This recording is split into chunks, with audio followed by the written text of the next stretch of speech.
فاكرين كيس بسبوسة حلو الشام أو كيس بسبوسة مس كريمة؟ الأكياس اللي كنا بنجيبها زمان، كنا بنقلب الورقة كده أو الكيس نلاقي مكتوب عليه طريقة التحضير ويلا نحضر. طب يلا بينا كده بعد مع بعض نحضرها. قبل ما نبدأ نسمي الله ونصلي على الرسول صلى الله عليه وسلم. في طبق بتاعنا نظيف هننزل بكيس البسبوسة بتاعنا زي ما مكتوب بالظبط. رشة بيكنج باودر دي بس من عندنا، عشان انا بصراحه ما خدتش بالي المكونات فيها بيكنج باودر ولا لا، فانا حطيت نص معلقه كبيره بيكنج باودر او يعني معلقه صغيره بيكنج باودر. وهننزل بنص كوبايه سمنه بلدي، ما عندناش سمنه بلدي، اي سمنه صناعي عندنا مش مهم. هنحطها ونقلبها، احنا مش بنعجن خالص. طب احنا بنعمل ايه؟ احنا بنغلف الحبيبات البسبوسه بتاعتنا، بنخلي عليها كفر كده السمنه من بره انها تبقى مظبوطه وكلها متغلفه بالسمنه، هتبقى عامله كده منديه زي رمل البحر بالظبط. احنا كده خلاص خلفنا البسبوسه بتاعتنا كلها بالسمنه واطمنا ان هي بقت كلها مظبوطه تمام. هننزل بقى عليها بالمكون التاني، كوبايه زبادي. انا كانت كوبايه عندي صغننه شويه فخدت معلقه من الكوبايه التانيه وزودتها عليها، وهبتدي ان انا ارجع اقلب تاني. برضو مش هعجن، بسبوسه ما بتتعجنش خالص. ممكن نحط لبن، بس احنا النهارده بنعمل زي ما مكتوب على الكيس بالظبط زي ما كنا بنعمل زمان. هنقلب بقى برضو بالمعلقه بتاعتنا او بالسباتشولا او بايدك حتى مفيش مشكله، بس اهم حاجه ما تعجنهاش. احنا بنقلب عشان كل المكونات بتاعتنا تمتزج ببعضها، من غير بقى ما نحط مكونات غريبه ولا عجيبه ولا لبن بودر ولا سكر بني ولا كراميل السكر الاول ولا حطش اي حاجه. احنا النهارده بنعمل زي وصفات زمان بالظبط زي ما مكتوب على ظهر الكيس. هنبتدي بقى نفرد البسبوسه بتاعتنا كده بالمعلقه في الصينيه بتاعتنا الجميله، صينيه البسبوسه.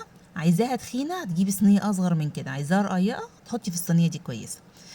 هنبتدي بقى نطلعها من الفرن بعد ما استوت وخدت اللون الجميل بتاعنا ده، وشغلنا عليها الشوايه شويه خدت اللون من الذهبي الحلو من فوق. نحط عليها الشربات بتاعنا، شربات خفيف مش تقيل، يعني بمعيار كوبايتين مثلا سكر على كوبايتين ميه او على كوبايتين ونص ميه، ويغلي ونزود فات شويه شربات هنشيلهم عندنا مش هيحصل لهم اي مشاكل.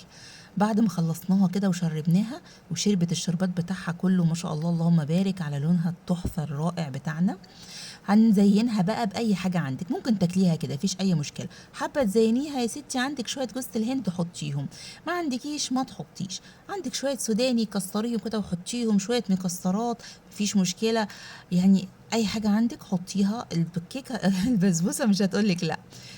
انا فكرت اسيح شوكولاته بس بصراحه انا قلت لا خلينا في الجوز الهندي والسوداني النهارده. وبعد ما عملناه كده هرش رشه كده شربات خفيفه على الوش علشان خاطر الزينه اللي حطناها على الوش ما تقعش مننا، تبقى لازقه في البسبوسه ما تتحركش. وهنبدا بقى نزينها بشويه كريز كده، كان عندي كام واحده كريز قطعتهم حتت وابتديت ازين بيها الصينيه. زي ما قلنا على طول ايه المثل بتاعنا، العين بتاكل الاول. تخيلي كده تحطي الصينيه دي قدام اولادك، ولا هيقول لك بقى عايزين نجيب من حلواني مين ولا مش حلواني مين، احنا عملنا لهم الحلوانيه لحد عندهم في البيت. والف هنا والشفا على عيونكم.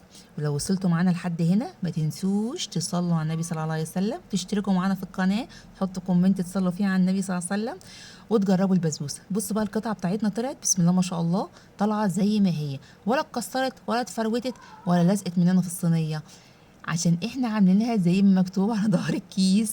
جربوا كده.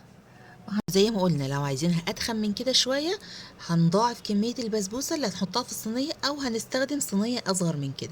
والسلام عليكم ورحمه الله وبركاته، الف هنا على قلوبكم.